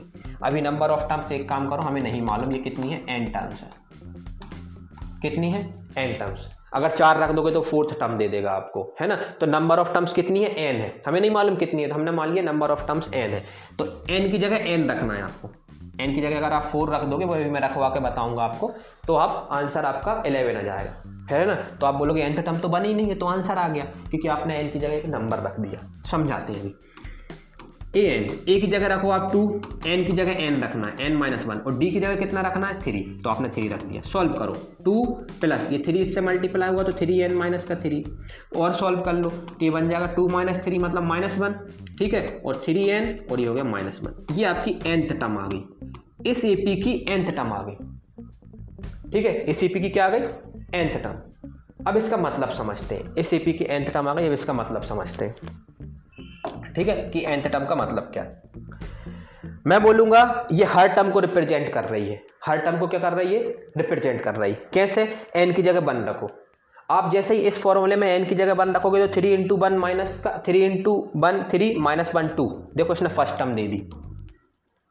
अच्छा, n बराबर 1 रखने पे इसने मुझे फर्स्ट टर्म दे दी, हाँ, n बराबर 1 रखने पे आपको कौन सी टर्म मिल गई, फर्स्ट टर्म मिल गई, ठीक है। मैंने बोला n बराबर 2 रखो, जैसे ही आप इस फॉर्मूले में n की जगह 2 रखेंगे तो 3 2 6, 6 माइनस 1 5 आ गया, तो कहना ये तो 5 आ गया, ये कौन सी टर्म मिल गई, सेकंड टर्म। तो अगर n की जगह आपने 2 रखा तो आपको सेकंड टर्म मिल गई। अच्छा, मतलब मैं जैसे जैसे n की वैल्यू बदलते जा रहा हूँ मुझे नई नई टर्म मिलती जा रही। अब n की जगह 3 रखो, n की जगह 3 रखोगे तो 3 इंटू 3 माइनस 1 8 आ गया, थर्ड टर्म मिल गई। n की जगह 4 रखो, जो अभी आपने रखा था फिर मैंने काट दिया था उसको, है ना, क्यों, क्योंकि 4 टर्म रखने पे आंसर मिल जाएगा। देखो n की जगह 4 रखो तो 3 इंटू 4 12, 12 माइनस 1 11, तो ये 4 टर्म मिल गई। तो ये हर टर्म को रिप्रेजेंट नहीं कर रहा, क्यों, क्योंकि n की अलग अलग वैल्यू रखते जा रहे हो और उस पोजीशन पे जो भी टर्म है उसका आंसर मिलते जा रहा है, आपको पता चलते जा रहा है कि कौन सी टर्म है। तो क्या ना भैया, कल को अगर किसी ने मुझसे यहाँ पूछ लिया ये 4 टर्म है, इसकी 5th टर्म क्या होगी, इसकी 5th टर्म क्या होगी, और आपको मालूम है 5th टर्म कितनी होगी, 2 3 5 8 11, 3 का गैप है, तो 5th टर्म होगी 14। लेकिन आपको कई क्वेश्चन में नहीं पता होगा, तो आप फॉर्मूले से निकालो कौन सी टर्म निकालना है, 5th, तो n की जगह 5 रखो क्योंकि 5th टर्म निकालना है, तो n की जगह 5 रखोगे 15 हो गया, माइनस 1 14, तो देखो 14 ही आएगा, चाहे आप डायरेक्ट करो चाहे इस फॉर्मूले से करो। कल वो कोई इससे पूछ लेता कि इस एपी की 50वें नंबर पे कौन सी टर्म बैठी है, इसमें इस एपी में तो नंबर ऑफ टर्म बहुत सारी है, तो 50वीं टर्म भी होगी कोई, क्या है उसका नाम क्या है, जैसे यहाँ थर्ड टर्म का नाम 8 है, तो 50वें नंबर पे जो टर्म बैठी होगी उसका नाम क्या है, तो आप इस फॉर्मूले में n की जगह 50 रख दोगे। तो आपने देखा nth टर्म का मतलब क्या है। nth टर्म की सबसे आसान डेफिनेशन यही रहती है कि एक ऐसा फॉर्मूला या एक ऐसी टर्म जो एपी की सभी टर्म को रिप्रेजेंट कर रही है, उसमें n की वैल्यू बदलते जाओ, नंबर उस पोजीशन पे अगर n की जगह 3 डाला तो थर्ड टर्म जो होगी एपी की वो मुझे मिल जाएगी, वो थर्ड टर्म को रिप्रेजेंट कर देगी। ये होता है nth टर्म। तो आप समझ गए n का फॉर्मूला मतलब जो हम कैसे करना है। तो आपको ये फॉर्मूला याद करना है a plus N minus 1d, इसमें सभी वर्ड का आपको मतलब पता होना चाहिए और ज़रूरी है कि nth टर्म का मतलब पता होना चाहिए। ठीक है, अगली चीज़ देखते हैं, है ना। किसी ने बोला कि find 10th term of AP. अब उसका यूज देखते हैं। फॉर्मूला देख चुके, मतलब देख चुके कि nth टर्म का मतलब क्या होता है कि एक ऐसी टर्म जो पूरी एपी को रिप्रेजेंट कर रही या एपी की हर टर्म को रिप्रेजेंट कर रही है उसको nth टर्म बोला जाता है ना। अब किसी ने बोला कि इस एपी की कौन सी टर्म बताओ, 10वीं टर्म बताओ। एक तरीका ये है कि ऐसे आप खुद ही नंबर लिख लो 2 7 12, है ना। तो मैं देख रहा है 5 5 का गैप है तो अगला 17 आएगा, फिर 22 आएगा। तो ऐसे तो हम थक जाएंगे भैया लिखते लिखते, कोई आसान तरीका बताओ। तो मैंने बोला यार 10th टर्म निकालना है ना। और आपको अभी मैंने बोला ना कि nth टर्म निकाल लो। nth टर्म तो पूरी एपी को रिप्रेजेंट करता है, हर टर्म को रिप्रेजेंट करता है एपी की। तो हम nth टर्म निकालेंगे सबसे पहले। nth term of AP, nth term of AP, nth term of AP का फॉर्मूला क्या ना, an, a plus N minus 1d। अब इस AP को पकड़ो और इसमें क्या क्या मिलेगा, AP से हमेशा A मिलता है और D मिल जाता है। तो A मतलब फर्स्ट टर्म, तो A मिल गया 2, D मतलब बाद वाली टर्म में से पहली वाली को घटा दो, तो 7 - 2 कितना आ गया 5, D मिल गया। N कहाँ से मिलेगा, क्या ना, N का मतलब होता है कौन सी टर्म आपको फाइंड करना है, तो कौन सा बोला है 10th टर्म, तो N की जगह 10 रखेंगे तो 10th टर्म मिल जाएगी। क्या ना भैया, अगर N की जगह N रख देते तो N की जगह N रख देते तो एक फॉर्मूला बन जाता। ये देखो 3n - 1, N की जगह N रखा तो फॉर्मूला बन जाता, तो वो हर टर्म को रिप्रेजेंट कर देता। लेकिन हमें तो आंसर ही निकालना है, तो हमें 10th टर्म निकालना है, तो हमें पता है 10th टर्म चाहिए, तो N की जगह 10 रख दो। क्या ना, मैंने अगर N की जगह N रख दिया तो कोई दिक्कत नहीं है, पहले फॉर्मूला बना लो, फिर बाद में N की जगह 10 रख दो। देखो हमने पहले फॉर्मूला नहीं बना लिया था इस क्वेश्चन में। फिर अगर मुझे 5th टर्म चाहिए थी तो मैं N की जगह यहाँ 5 रख दिया था, तब भी आंसर वही आता। और अगर मैं डायरेक्ट N की जगह यहाँ 5 रख देता तो डायरेक्ट आंसर आ जाता। जो मैंने याद था गलती कर रहा था, N की जगह 4 रख दिया था, तो 4 रखने में डायरेक्ट आंसर 11 आता, फिर ये फॉर्मूला नहीं बनता। तो अगर N की जगह N रखोगे तो एक फॉर्मूला बनेगा, तब फिर बाद में N की असली वैल्यू रख दो या स्टार्टिंग में रख दो तो और अच्छी बात है, फॉर्मूला बनाने की जरूरत ही नहीं है। क्यों है जरूरत, ठीक है। चलो, तो N की जगह 10 रख दिया। चलो, N की जगह 10 रखा तो N की जगह यहां भी 10 रखाएगा, तो ये हो गया 8n। ये बात अभी मैंने यहां बताना भूल गया था, है ना, यहां बताना भूल गया था। N की जगह अगर मैं 4 रख रहा था यहाँ पे तो 11 आंसर आ रहा था, तो लेकिन यहाँ भी 4 रखाएगा तो ये AN नहीं होगा, फिर ये हो जाएगा A4। तो A4 से मतलब हो गया कि 10th नंबर की टर्म। तो 10th नंबर की टर्म क्या हो जाएगी भैया, तो A की जगह रखो आप 2, N की जगह आपको 10 रखना है माइनस का 1 और D की जगह आपको रखना है 5। तो ये बन जाएगा, सॉल्व कर लो जल्दी, 945 और 247, ये तो हम कर ही सकते हैं। तो जो 10th टर्म होगी वो AP की वो कितनी होगी 47। किसी ने एक क्वेश्चन और पूछ लिया साथ में, क्या ना भैया इसकी 50th टर्म कौन सी होगी, 50 मतलब 50वें नंबर पर जो टर्म बैठी होगी इस AP में, क्योंकि AP तो इनफाइनाइट AP है, तो 50वीं टर्म होगी, तो उसमें कौन सी होगी वो। तो मैंने बोला N की जगह 50 रख दो, for 50th term, for 50th term N की जगह कितना रख दो 50। किस फॉर्मूले में, इस फॉर्मूले में रखो भाई। N की जगह 50 रखा ताकि पता चल गया लोगों को कि हम 50वीं टर्म की बात कर रहे हैं। अगर N लिखा रहता तो कैसे पता चलता, तो इससे ही पता चल जाता, अच्छा जो आप निकाल रहे हो आंसर वो 50वें नंबर की टर्म आएगी। चलो रखवा दो, A मतलब 2, N मतलब 50 माइनस 1 और D मतलब भी 2 ही था, है ना, नहीं D मतलब 5 था, D हमने 5 रख दिया। सॉल्व कर लो, 49 हो गया, 2 प्लस 49 इंटू 5। सॉल्व कर लो, 250, 245 आएगा, तो 2 और जोड़ दोगे तो 247 आ जाएगा। तो 50वें नंबर की जो टर्म है वो AP की कितनी आ जाएगी 247। जैसे यहाँ 3rd नंबर की टर्म है ना, 3rd नंबर की टर्म कितनी है 12, तो ऐसे 50वें नंबर पर जो टर्म बैठी होगी उसका नाम होगा 247। तो आपने nth टर्म का फॉर्मूले का यूज देखा कि nth टर्म का मतलब होता है हर टर्म को रिप्रेजेंट करने वाला एक फॉर्मूला, ठीक है। तो कल को आपसे कोई पूछे कैसे काम का लगता है, वो ऐसे पूछेंगे आपसे 10th टर्म बताओ, 50 टर्म बताओ इस AP की। कुछ नहीं करना, N का फॉर्मूला लगाना है, वैल्यू सब्स्टिट्यूट करना है, N पे ध्यान देना। N मतलब वो जो टर्म आपको फाइंड करनी है, यहाँ 10th टर्म फाइंड करनी थी तो N की जगह 10 रखा, 50 टर्म फाइंड करनी थी तो N की जगह 50 रख दिया। वो बोलते सिर्फ nth टर्म का फॉर्मूला बना दो, तो मैं N की जगह N रख देता तो फॉर्मूला बन जाता, जैसे पिछले क्वेश्चन में बन गया N की जगह N रखने पे, ठीक है, तो फॉर्मूला बन जाता। चलो एक क्वेश्चन और देखते हैं, उससे पहले मुझे एक छोटी सी चीज़ समझा दो बस, ठीक है, ज़रा ध्यान से देखना। ये फॉर्मूला बना कैसे, हाउ टू डिराइव, है ना, AN का जो फॉर्मूला बना वो बना कैसे। तो मैं बोलूँगा AP का जनरल फॉर्म बताओ, तो आप बोलोगे A, है ना, अगली टर्म होगी A + D, अगली टर्म होगी A + 2D, है ना, और फिर अगली टर्म होगी A + 3D। मैंने बोला ठीक है, मैंने बोला बताओ भैया ये A + D है, ये कौन से नंबर की टर्म है, तो आप बोलोगे 2nd नंबर की टर्म है। तो 2nd को कैसे रिप्रेजेंट करेंगे, A2, नीचे 2 लिख दिया, मतलब 2nd नंबर की टर्म है। इसको कैसे लिखेंगे, A3, 3rd नंबर की टर्म है।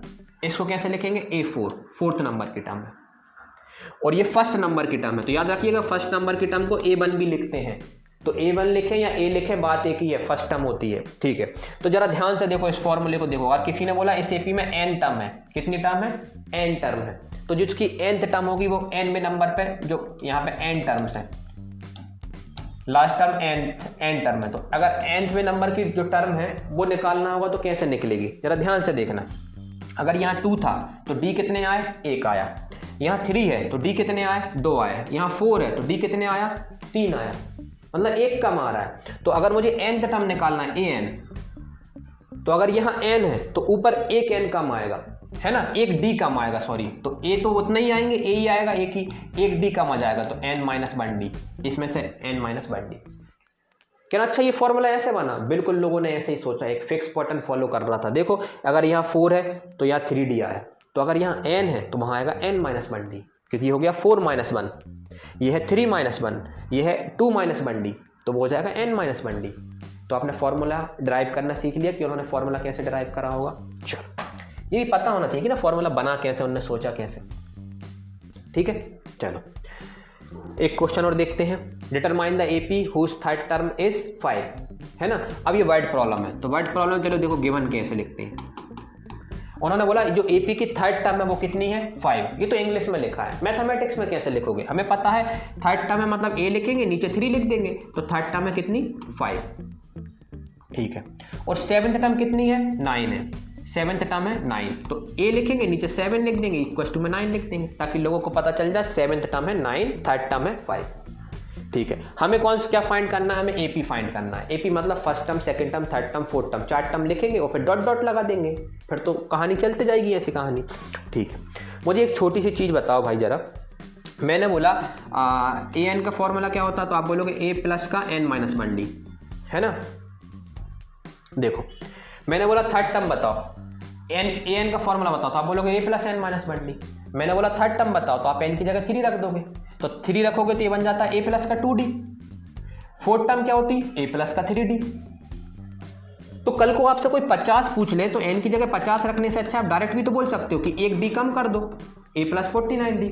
किसी ने बोला भैया a 200 मतलब 200वें नंबर की टर्म क्या होगी, तो आप बोलोगे a प्लस एक कम करके 199d। बात वही पड़ेगी, आप 200 इसमें रख दो तो a प्लस देखो 200 माइनस 1, तो एक स्टेप बच जाती, एक स्टेप हमारी बच जाती है। तो आपको इसका यूज कहाँ आता है, इसका यूज ऐसे क्वेश्चनों में आता है। a3 दिया है 5, अब a3 का फॉर्मूला क्या होता है, a3 मतलब थर्ड टर्म, थर्ड टर्म मतलब a plus 2d, third term क्या होगी a plus 2d equal to 5 दिया हुआ है। a7 मतलब 7 टर्म, तो कैसे होगी a प्लस का 6d, एक कम कर देंगे 6d इक्वल टू कितना दिया हुआ है 9। अब 2 इक्वेशन दिख रही है, 2 वेरिएबल दिख रहा है a और d, और हमें AP भी निकालना है। तो AP बनाने के लिए याद रखना A चाहिए रहता है, D चाहिए रहता है, क्योंकि A मिल गया मतलब फर्स्ट टर्म मिल गई और बार बार D जोड़ते जाऊंगा तो AP बन जाएगी, ठीक है। तो कैसे करें आप, तो एलिमिनेशन मेथड आता है आपको, 2 वेरिएबल और 2 इक्वेशन हो तो एलिमिनेशन मेथड। एलिमिनेशन मेथड में क्या करना रहता है, कोफिशिएंट सेम बनाना रहता है, तो कोफिशिएंट तो पहले से ही सेम है। फिर अगली स्टेप में क्या करते हैं आप एलिमिनेशन में, सबट्रैक्ट कर देते हैं, तो सबट्रैक्ट कर दो। सबट्रैक्ट करने का मतलब साइन बदलना, नीचे वाली इक्वेशन के साइन बदल दो, a प्लस में था माइनस में कर दिया, 6d प्लस में था माइनस में और ये भी माइनस में। सबट्रैक्ट कर दो, a में से a गया क्योंकि अब इसका साइन माइनस हो गया है। 2d माइनस 6d कितना हो गया, माइनस का 4d। ये कितना हो गया, 5 माइनस का 9 माइनस का 4, -4 से -4 कट गए, कितना आंसर आ गया, d की वैल्यू आ गई 1। d मतलब कॉमन डिफरेंस मिल गया। अब a कैसे मिलेगा, ये d उठा के इस इक्वेशन में पुट कर दो, इसमें पुट कर दो, तो देखो a अपनी जगह, d की जगह -1 पुट करोगे तो ये बन जाएगा 2 इक्वल्स टू 5, किसी भी इक्वेशन में पुट कर सकते हो, तो a की वैल्यू आ गई 3। आप बोलोगे आपने थोड़ा जल्दी बता दिया, इसलिए क्योंकि यहाँ एलिमिनेशन मेथड लगा है। एलिमिनेशन मेथड हम पढ़ चुके हैं। एलिमिनेशन मेथड में कुछ नहीं करना रहता, कोफिशिएंट सेम कर लो, जो पहला वेरिएबल दिख रहा है, फिर सबट्रैक्ट कर दो। कोफिशिएंट पहले से सेम थे इसलिए मैंने सबट्रैक्ट कर दिया, और जो आंसर आ गया उसको किसी भी इक्वेशन में पुट कर दो, ठीक है। तो आपको a मिल गया, a और d मिल गया, तो आपको AP बनाना है। तो आपको पता है AP का जनरल फॉर्म क्या होता है, आप बोलोगे हाँ भैया पहली टर्म होती a, फिर अगली टर्म होती a plus d, a plus 2d। कोई भी चीज़ हम फालतू नहीं पढ़ेंगे जो इसका यूज नहीं है, सिर्फ नाम बता के छोड़ भी सकते हैं, जैसे हमने AP GPHP बताई। हमने देखो जनरल फॉर्म अभी थोड़ी देर पहले पढ़ा था, वो उसका यूज आ रहा है। तो ये जनरल फॉर्म AP है, तो AP यही है, ठीक है। a कितना दिया है, कहना a है 3, पहली टर्म मिल गई। फिर d कितना है 1, तो 3 और 1 कितना हो गया 4। अब बार बार 1 ऐड करते जाओ, 5 6 देखना ही नहीं है, ये AP बन गई। It is your required AP, जो आपको AP चाहिए थी वही AP है ये। तो आपने देखा कि हमने an का फॉर्मूला देखा, है ना, an का फॉर्मूला कैसे काम करेगा वो भी देख लिया, कैसे बना ये भी देख लिया, है ना, उसमें जो भी वर्ड यूज़ हो रहा है उनका मतलब, उनका नाम सब देख लिया हमने। अब ये एक फॉर्मूला होता है। अब दूसरा फॉर्मूले पे बात आती है। दूसरा फॉर्मूला क्या होता है? Sum of first N term of AP। अब हम सम निकालेंगे। क्या निकालेंगे? सम। किसी ने बोला ये AP है, तो मैंने बोला हाँ AP है, देखो 2 3 5 7 ये AP है, ठीक है। बोला कि इनका सम निकालो, इस AP का सम। सम मतलब बीच में कौन सा साइन आ जाएगा? प्लस। निकाल लो सम। आपको पता है 2 3 5 5 10 और 17 आएगा। सम कितना आ जाएगा? 17। हमें मालूम है ये सम आ गया 17। लेकिन भैया ये तो तब आया ना, ये तो तब आया जब नंबर ऑफ टर्म आपको पता थी, 4 टर्म थी। अगर यही 50 टर्म होती तो सम निकालने में कितना टाइम लग जाता? बहुत टाइम लग जाता। तो क्या ना कोई फॉर्मूला है जिससे मैं एक ही बार में निकाल लूँ? जैसे मैं AP में भी आपने बताया था कि मुझे इसकी 20 टर्म चाहिए। इस AP की मुझे सपोज करो ये AP है, इसकी मुझे सपोज करो 4 टर्म है। मुझे ये पता करना है 50वें नंबर पे कौन सी टर्म आएगी कोई सी ना कोई सी टर्म। तो मैं ऐसे भी निकाल सकता हूँ, एक एक करके बार बार एक एक कितने जोड़ते जाऊँगा। अरे यार ये AP है क्या? AP नहीं है यार, ये है ना 2 3 5 7 लिया है ना आपने, एक जोड़ा है, नहीं इसे यहाँ 1 ले लो तो 1 3 5 7। अब ये AP है क्योंकि डिफरेंस 2 का होना चाहिए ना, सेम होना चाहिए। पहली टर्म में सेम नहीं था तो यहाँ 1 ऐड कर दिया, ठीक है। तो ये जगह 4 9 और 7 16, तो ये 16 हो जाएगा। सॉरी, है ना, अपन ने गलती कर दी, अच्छी बात देख के पता चल गया। तो ये AP है, तो मैंने बोला इसकी 50 नंबर पे कोई ना कोई टर्म आएगी या 40 नंबर पे कौन सी आएगी। तो आप चाहो तो ऐसे आगे बढ़ा के 2 ऐड करके निकाल सकते हो, लेकिन कितना टाइम कंज्यूमिंग है। तो इसलिए हमने फॉर्मूला बनाया। फॉर्मूला कौन सा बनाया था हमने? nth टर्म का, an बराबर a plus n minus 1d। इस फॉर्मूले में आप n की जगह वैल्यू पुट करते जाओ, उस टर्म की वैल्यू आपको मिलते जाएगी। n की जगह आप 40 रख दोगे तो आपको 40 नंबर की जो टर्म है उसका नाम पता चल जाएगा। इसी तरीके से सम का फॉर्मूला बनाया लोगों ने। क्या ना 4 टर्म है, 5 टर्म है, 6 टर्म है तो हम ओरली सम कर लेंगे। लेकिन जब नंबर ऑफ टर्म ज़्यादा है, किसी ने बोला कि भाई यही क्वेश्चन है, कितना है 1 + 3 + 5 + 7, और ये कहानी चलते जा रही है और ये नंबर ऑफ टर्म उसने बोल दिया 20 टर्म है, 20 टर्म्स हैं। 20 टर्म्स मतलब ये 1 3 5 7 9 11 है ना, फिर 13 15 17 ऐसे करके टोटल नंबर ऑफ टर्म 20 है। अब सम फाइंड करो तो सबसे पहले लिखना पड़ेगा, फिर उनको ऐड करना पड़ेगा, कितना टाइम कंज्यूमिंग है। फिर लोगों ने एक फॉर्मूला बनाया, अब वो फॉर्मूले की बारी आती, ठीक है।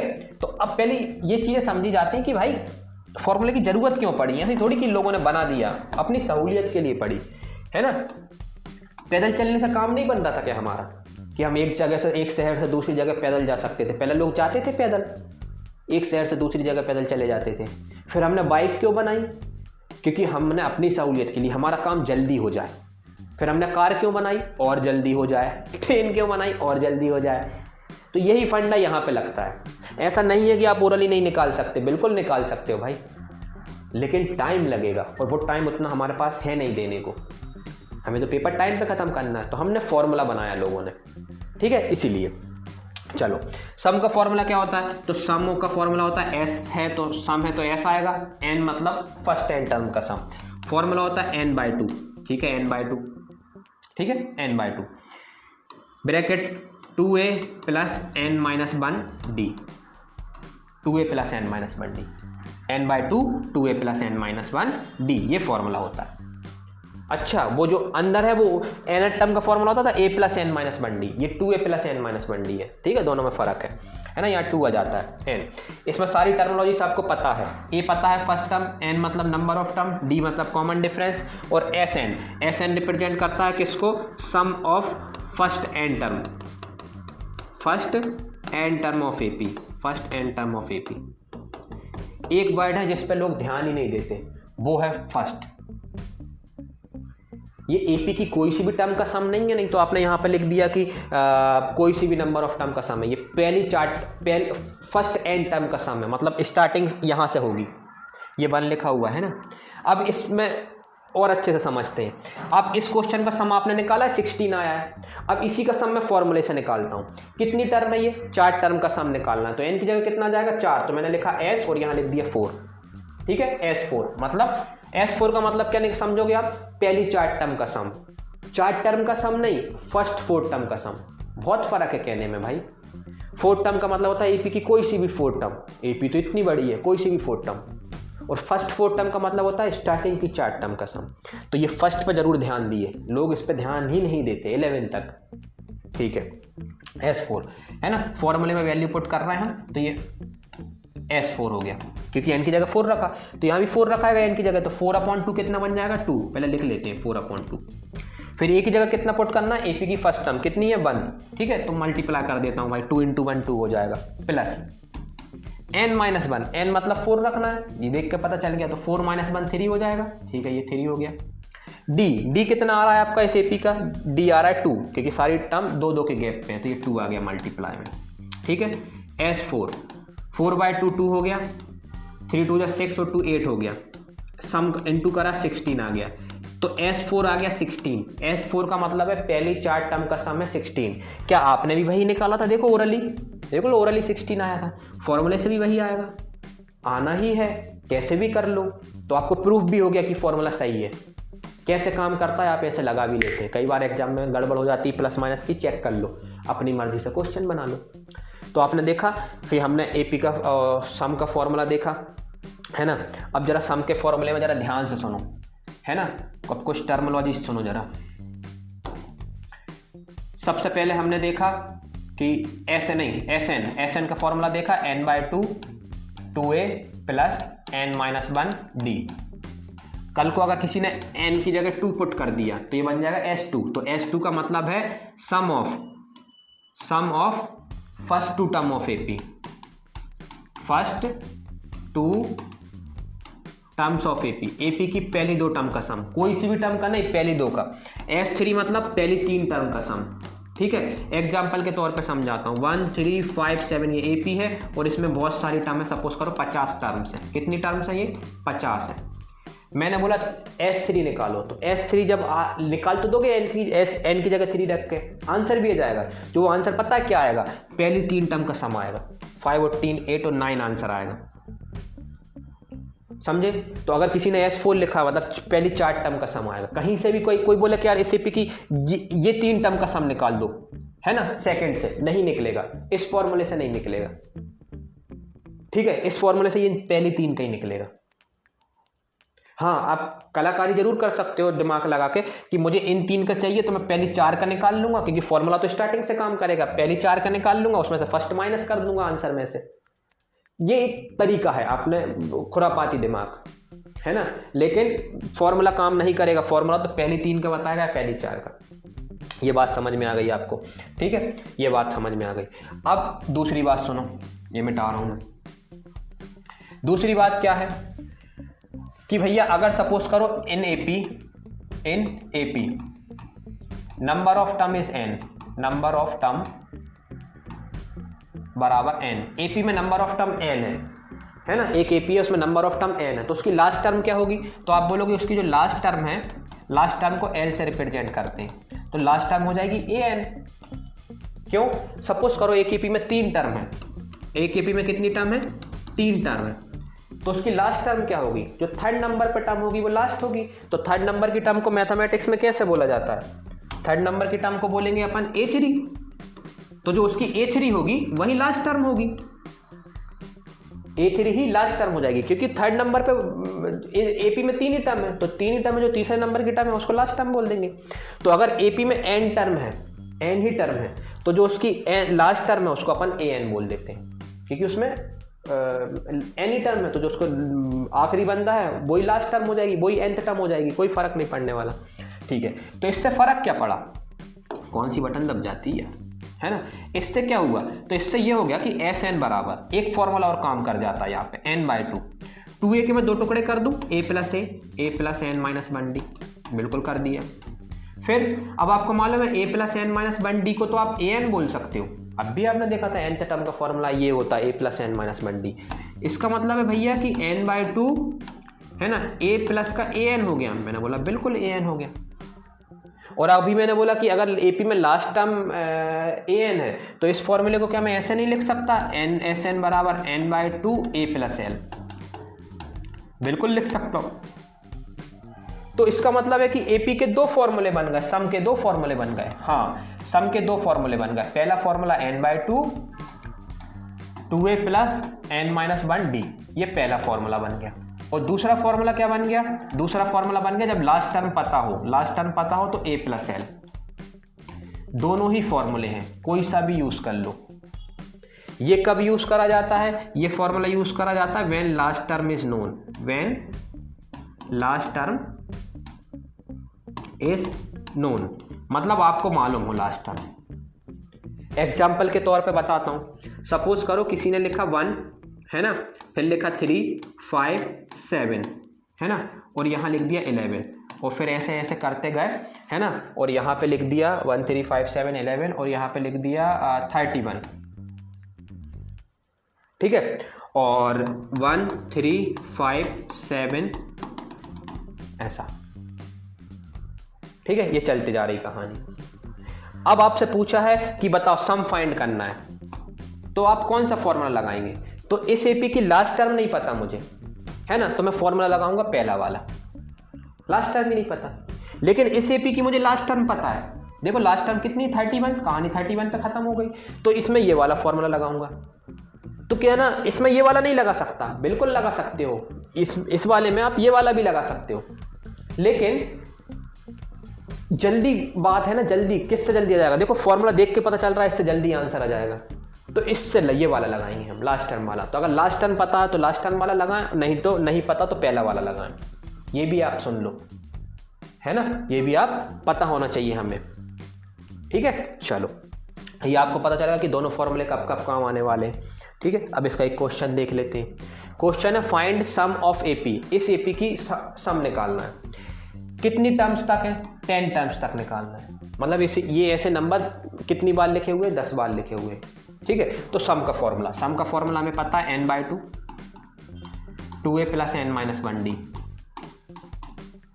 लास्ट टर्म वाला क्यों नहीं लगाया? क्योंकि लास्ट टर्म पता ही नहीं है, ये तो लिखा कि 10 टर्म है ऐसी, 10वें नंबर की टर्म लास्ट टर्म होगी। अच्छा, इस वेब की लास्ट टर्म कितनी होगी? तो आप बोलोगे a10, क्योंकि 10 टर्म है तो लास्ट टर्म होगी a10, वो आपको नहीं मालूम, इसलिए आपने वो वाला फॉर्मूला नहीं लगाया।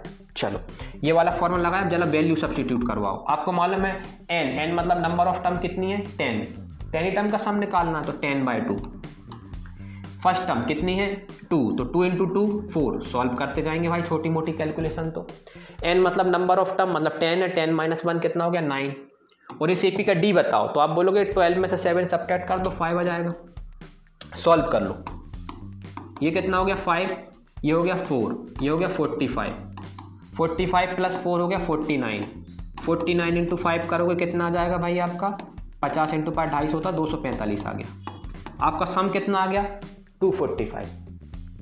इस एपी की अगर 10 टर्म का सम करोगे तो वो 245 आएगा।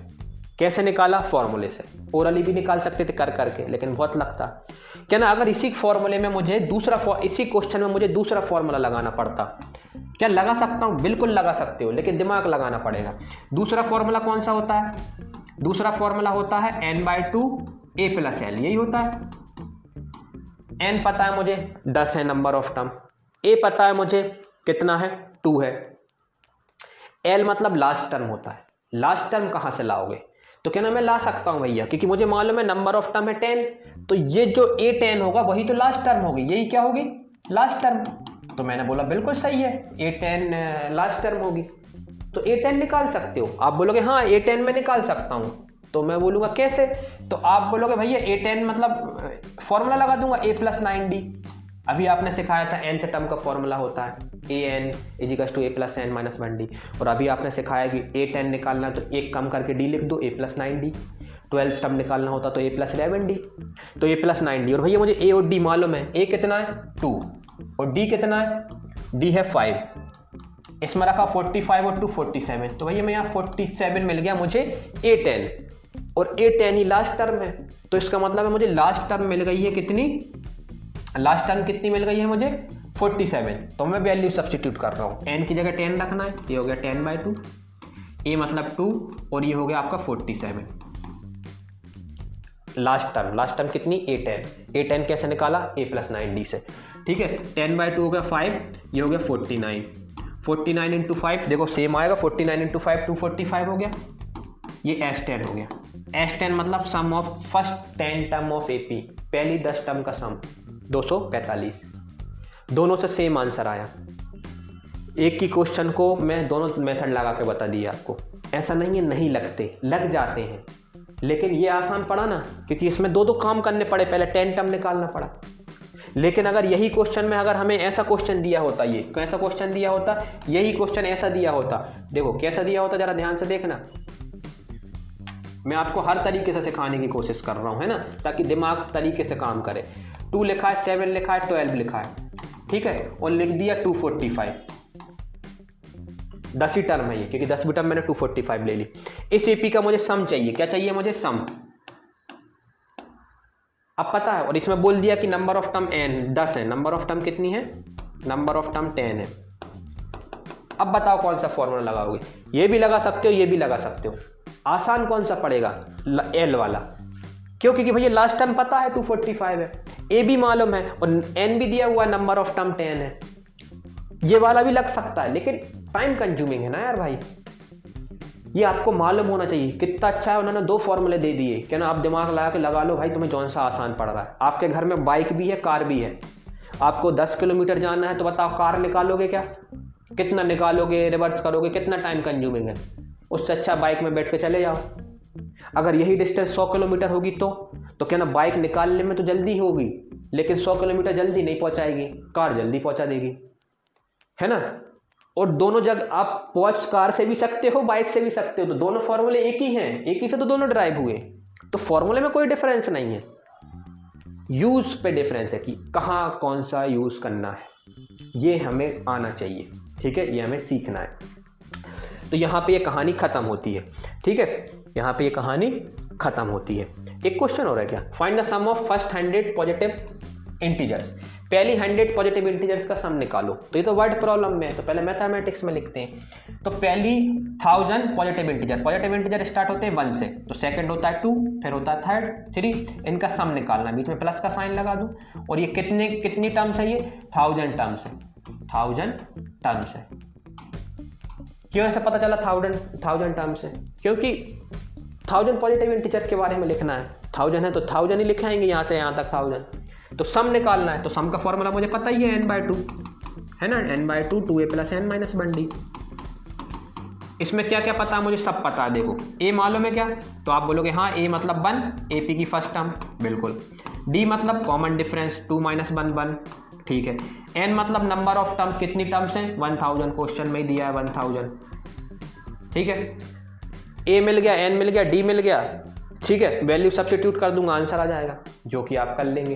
कितना सिंपल है, ठीक है। और याद रखना 1 2 3 4 वेरिएबल कितने? 4, 1 2 3 4। अगर वेरिएबल 4 है तो 3 वेरिएबल का भी आपको आंसर चारों वेरिएबल पता है, तब आंसर निकलेगा आपका, वो है ना, वो तो आपको मालूम ही नहीं, तो इक्वेशन बन जाएगी। AD, एक को इसे लिखना भूल गया यार मैं, 3 ही तो है, A and D, 2 bar count कर लिया, A and D, है ना, 3 वेरिएबल है, तो तीनों वेरिएबल का हमें वैल्यू पता होनी चाहिए, तभी आंसर आएगा हमारा, नहीं तो नहीं आ पाएगा। चलो, तो यहाँ पे हमारी कहानी ख़त्म होती है। आज हमने क्या क्या सीखा, जरा एक बार फिर से देख लेते हैं। सबसे पहले हमने देखा कि सीक्वेंस क्या होती है। सीक्वेंस का मतलब होता है एक लिस्ट ऑफ नंबर्स जो कोई ना कोई भी रूल फॉलो कर रही है। फिर हमने देखा प्रोग्रेशन। प्रोग्रेशन का मतलब होता है जो एक फिक्स रूल फॉलो कर रही है, या तो 2 टर्म के बीच में कॉमन डिफरेंस होगा या 2 टर्म के बीच का रेशो सेम होगा, है ना। प्रोग्रेशन में ही हमने देखा एपी का मतलब होता है क्या? कॉमन डिफरेंस सेम होता है, हर 2 टर्म के बीच में कॉमन जो डिफरेंस है वो क्या होगा? सेम, मतलब हर बार सेम नंबर होगा। और ये डिफरेंस कैसा हो सकता है भैया? ये हो सकता है पॉजिटिव भी हो सकता है, नेगेटिव भी हो सकता है, और 0 भी हो सकता है, कुछ भी हो सकता है, ठीक है। तो उसको बोला जाता है एपी, मतलब है ना, एपी हो गया। चलो, फिर इसके बाद क्या आता है? आपने एक टर्म और है, अच्छा एक टर्म और होती है सीरीज, ये भी देख लो, सीक्वेंस, प्रोग्रेशन, सीरीज में कोई फर्क नहीं रहता, सीरीज और प्रोग्रेशन एक ही होते हैं। अच्छा, एक ही होते हैं, बिल्कुल। अगर किसी ने बोला 1 1 2 3 4, ये क्या ये एपी है? आप बोलोगे हाँ ये प्रोग्रेशन है ना, क्योंकि सारे टर्म के बीच में डिफरेंस सेम, अरिथमेटिक प्रोग्रेशन है ना। यह प्रोग्रेशन भी है, यह सीक्वेंस भी है। और अगर इन्हीं के बीच में प्लस लगा देंगे तो इसको बोला जाता है सीरीज। क्या बोल देते हैं? सीरीज। माइनस भी लगा सकते हो, प्लस माइनस। तो सीरीज में क्या होता है? जो प्रोग्रेशन रहता है उसमें जो कॉमा है उसकी जगह अगर प्लस माइनस लगा दोगे तो सीरीज बन जाती है। बहुत ही कन्फ्यूजन करते हैं ये वर्ड जब बुक में आते हैं और आपको पता मतलब नहीं पता होता कि ना सीक्वेंस, प्रोग्रेशन, सीरीज। कभी सीक्वेंस लिख रहे हैं, कभी प्रोग्रेशन, कभी सीरीज, कैसे करें? सब एक ही है, एक दूसरे में कोई फर्क नहीं। प्रोग्रेशन और सीरीज एक ही होता है, अलग वर्ड नहीं है। कॉमा की जगह प्लस माइनस लगा देते हैं, डिल्टो सेम लिखा है, देखो, ठीक है। फिर हमने क्या देखा? टर्म्स देखा। टर्म्स का मतलब क्या होता है? क्या ना, ये जो नंबर लिखे होते हैं ये टर्म्स हैं। जैसे इसमें कितनी टर्म्स है? क्या ना, 4 तक कहानी खत्म कर देते हैं तो इसमें 4 टर्म है, इनको बोला जाता है टर्म्स। और क्या देखा हमने? फिर हमने देखा फर्स्ट टर्म। फर्स्ट टर्म को किससे डिनोट करते हैं? ए से। फिर कॉमन डिफरेंस। कॉमन डिफरेंस को किससे डिनोट करते हैं? डी से। कॉमन डिफरेंस कैसे निकाला जाता है? बाद वाली टर्म में से सेकंड वाली टर्म को, बाद वाली टर्म में से पहली वाली टर्म को सब्ट्रैक्ट कर लो। कोई सी भी 2 टर्म को पकड़ो, उनमें से बाद वाली में से पहले वाली को सब्ट्रैक्ट कर लो। n मतलब नंबर ऑफ टर्म, n मतलब नंबर ऑफ टर्म। फिर हमने nth टर्म का फॉर्मूला देखा, जिसको किससे डिनोट करते हैं? an से। nth टर्म मतलब जो हर टर्म को रिप्रेजेंट कर रही है AP की। क्या फॉर्मूला होता है? a + n - 1d।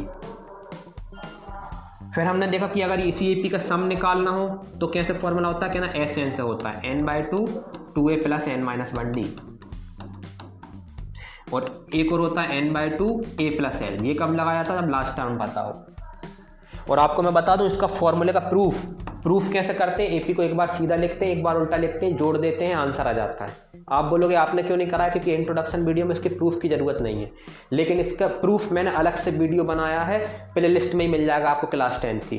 Proof of SN = n/2 2a + n - 1d। फिर ये तो कल को अगर आपको इसका प्रूफ सीखना है, जैसे इसका प्रूफ तो मैंने बता दिया था आपको, बातों बातों में छोटा था, इसका बड़ा है, तो हम क्यों टाइम खराब करें? उसकी हमने अलग से वीडियो बना दी है। जिसको सीखना है आप वो वीडियो रेफर कर लो, आपको प्रूफ समझ में आ जाएगा ये फॉर्मूला हमने बनाया कैसे, और 1-2 क्वेश्चन भी कराएं। ठीक है, ठीक है। और क्या है? और कोई टर्मिनोलॉजीज हैं क्या जिनके बारे में बताना है ना? सीक्वेंस, प्रोग्रेशन, सीरीज, AP पढ़ लिया, सब पढ़ लिया हमने, है ना? कुछ ऐसा बचा नहीं है जिसकी हमें अब इंट्रोडक्शन में ज़रूरत है ना? चलो, तो हम अपना यहाँ पे लेक्चर कंप्लीट करते हैं, इंट्रोडक्शन वीडियो। उम्मीद है आपको अच्छा लगा होगा, है ना? और नेक्स्ट लेक्चर में हम इसकी एक्सरसाइज करेंगे 5.1, और हमारा इंट्रोडक्शन मजबूत है, आपको मतलब भी समझ में आ गया। अब हम एक्सरसाइज पे पॉइंट टू पॉइंट बातें करते हैं, इधर उधर की बातें नहीं करते। इसमें देखो हमने अलग अलग तरीके से सोचा, वहाँ पे हम नहीं करते, हम बस सीधी बात करते हैं। ठीक है, तो चलिए ख़त्म करते हैं। Thank you for watching.